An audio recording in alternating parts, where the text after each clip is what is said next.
Izin yang mulia, saya kira belum dijawab pertanyaan kami tadi itu. Ketentuan mana di dalam peraturan perundangan yang mengatur bahwa ahli mengatakan bahwa itu adalah merupakan suatu pelanggaran?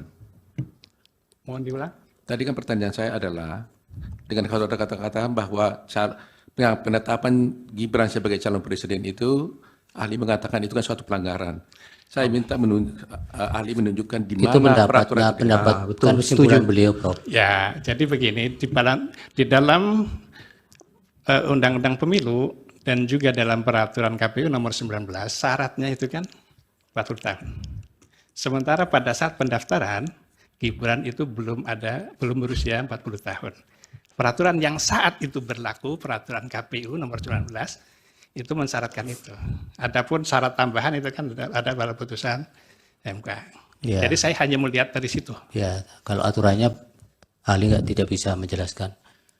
Itu pertanyaan terakhir dari Bawaslu tadi, Prof. Agak singkat.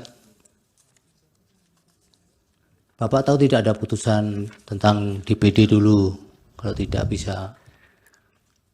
Kalau saya melihat begini. Yang mulia, ada pertanyaan satu yang belum terjawab dari kami, dari pihak terkait, karena ada 2 pertanyaan. Dari saya juga belum dijawab tadi. Tadi dari ahli, kalau yang dari pihak terkait sudah sekaligus. Sekaligus saya menjawab. jawaban saya seperti Ya itu. itu adanya. Jadi Pertanyaan termohon tidak juga perlu belum. diperdebatkan itu. Kemudian yang Satu belum dijawab. Ya, dari Bawaslu dulu satu-satu dengan yang terakhir Pak Repli. apakah boleh ada perubahan syarat pada saat mengulang verifikasi dan lainnya? Ya. pada saat pendaftaran Ah, ataupun verifikasi. kalau saya melihat begini, peraturan itu boleh diubah kalau memang ada jelas perintahnya. Satu. Kalau memang diubah itu karena mengakomodir tuntutan di lapangan, saya kira kalau saya dari perspektif hukum ini bukan seperti itu. Karena dasar legalitas perubahan itu harus berdasarkan norma hukum yang di atasnya. Karena perubahan, mengubah sesuatu itu merupakan tindakan hukum.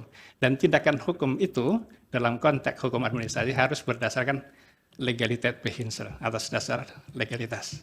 Legalitas itu bersumber dari peraturan yang lebih tinggi. Bukan karena tuntutan di lapangan. Kalau ada tuntutan di lapangan, namanya bukan peraturan, tapi diskresi tadi. Kalau memang ada alasan-alasan yang objektif, itu boleh. Gitu. Ya, Putusan cukup. MK yang membuat mengubah syarat itu. Tidak ada diskusi Pak nanti. Download Tribun X sekarang. Menghadirkan lokal menjadi Indonesia.